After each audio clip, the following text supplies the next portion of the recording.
Uznetix taqdim etadi. Robert Kiyosakining eng yaxshi iqtiboslari. Robert Kiyosaki amerikalik tadbirkor, investor va yozuvchi.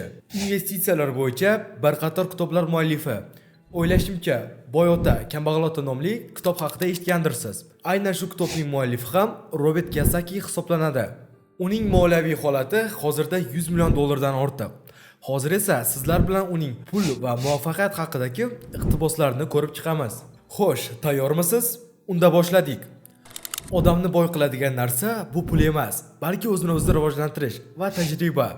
Ahmoqqa pul bersangiz, u ziyofat uyushtiradi. Ahmoqlar pulni chiqindiga aylantiradi. Alkimyogarlar esa aksincha chiqindini pulga aylantiradi. Pul bilan bog'liq muammolar doimo bo'ladi. Odatda esa ular ikkita. Biri, pul har doim kam bo'lishi, ikkinchisi pul haddan ortiq ko'p bo'lishi. Men ikkinchi muammoni tanladim. Sizchi? Tadbirkor bo'lmoqchi bo'lganlar uchun birinchi qoida: hech qachon faqat pul uchun ishga kirmang. Agar siz hayotingizni o'zgartirmoqchi bo'lsangiz, avvalo fikrlash tarzini o'zgartiring. Kambag'al, omadsiz, baxtsiz va sog'lig'i yomon odam bu ertaga degan so'zni ko'p ishlatadigan odamlardir. Mag'lubiyatdan qo'rqmang. G'oliblar mag'lubiyatdan qo'rqmaydi. Mag'lubiyat muvaffaqiyat sari yo'lning bir qismidir. Mag'lubiyatdan qochadigan odam muvaffaqiyatdan ham qochadi. Odamlar aynan shu sababdan yutqazadi. Ular mag'lubiyatdan haddan tashqari qo'rqadi.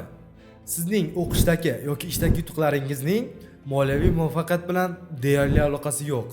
Gap qancha pul topishingizda emas, balki qancha pul tejashingizda va bu pullar siz uchun qay darajada samarali ishlashida.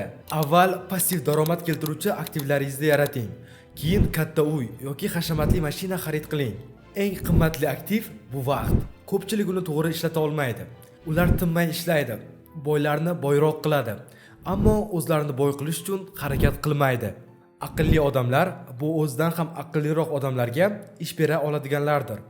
Ish bu uzoq muddatli muammoning qisqa muddatli yechimidir. Agar siz ham Robert Kiyosaki kabi investitsiya orqali moliyaviy erkinlik sari qadam qo'ymoqchi bo'lsangiz, bizning investitsiya bo'yicha maxsus bepul treningimizga qatnashing.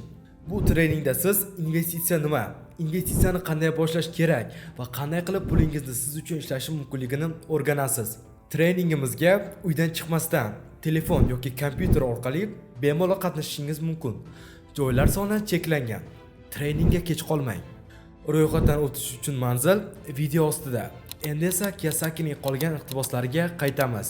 Kambag'allar va o'rta sinf odamlari pul uchun ishlaydi. Boylar esa pullarni o'zlari uchun ishlatadi. Pul haqida gap ketganda har doim sizga maslahat berishga tayyor bo'lganlar topiladi, lekin ularning o'zida bir jaha ham yo'q. Bahona bu siz o'zingizga aytadigan yolg'ondir. Yig'lash, shikoyat qilish, o'zingizni bola kabi tutish bular insonni kambag'al qiladi. Biz odatlarimizning qulimiz. Agar odatlaringizni o'zgartirsangiz, hayotingiz ham o'zgaradi. Haqiqiy xavf bu hech nima qilmaslik. Boshqalar ko'rmaydigan narsani ko'ra bilish muvaffaqiyatning universal kalitidir. Kambag'al odam men buni qila olmayman deydi. Boy odam qanday qilib buni qila olaman deydi. Kambag'al sen yutqazding deydi. Boy esa sen hali yetarlicha yutqazmagansan deydi. Fastfoodlar qurol va akulalarga qaraganda ko'proq odamlarni o'ldiradi. Ammo hech kim fastfooddan qo'rqmaydi. To'g'ri bajarilsa, jismoniy mashqlar odamni sog'lom qiladi. Aqliy mashqlar esa boy qiladi. Dangasalik esa insonni ham sog'ligidan, ham boyligidan mahrum qiladi. Agar sizning moliyaviy modelingiz qancha topsam shuncha sarflashim kerak tamoyiliga asoslangan bo'lsa, daromadingizning oshishi faqat xarajatlaringizning oshishiga olib keladi. Boylikning kaliti imkon qadar tezroq mehnat daromadingizni passiv yoki portfel daromadga aylantirish. Butun hayotni qo'rquvda o'tkazib, hech bir orzuni ro'yobga chiqarmaslik bu haqiqiy fojia. Faqat pul topish uchun mashaqqat bilan ishlash va ularning sizni baxtli qiladi deb o'ylash bu dahshatli narsa. Birinchi o'rganishimiz kerak bo'lgan dars pulning o'zi yovuzlik emasligidir. Bu oddiy bir vosita, xuddi qalamdek. Qalam bilan chiroyli muhabbat maktubini yozish ham, kimnidir ishdan bo'shatishga olib keladigan shikoyat yozish ham mumkin. Qalamni loyihalashganda uni shunday qilishganki, yozish uchun ham, o'tkir uchini kimningdir ko'ziga sanchish uchun ham qulay bo'lgan. Muammo asbobning o'zida emas, balki uni ushlab turgan insonning niyatidadir. Qalam yoki pul bo'lishidan qat'iy nazar. Pullaringizga ish toping. Pulga ishchi sifatida qarang.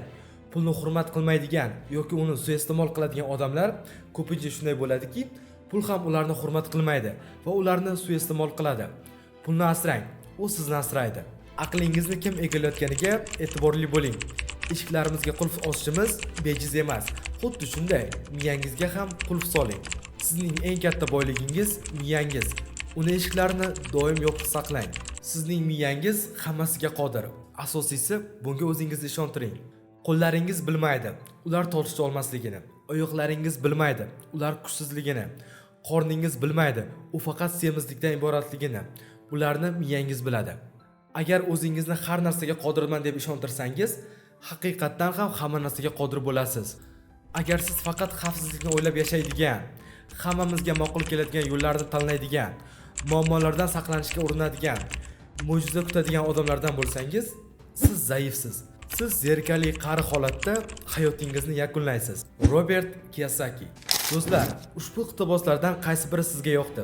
Kommentariyada bu haqida yozib qoldiring. Va albatta, investitsiya bo'yicha bepul treningimizga yozilishni unutmang. Manzil videosida. Sizlar bilan UznetX kanali bo'ldi. Keyingi videolarda ko'rishguncha, xayr.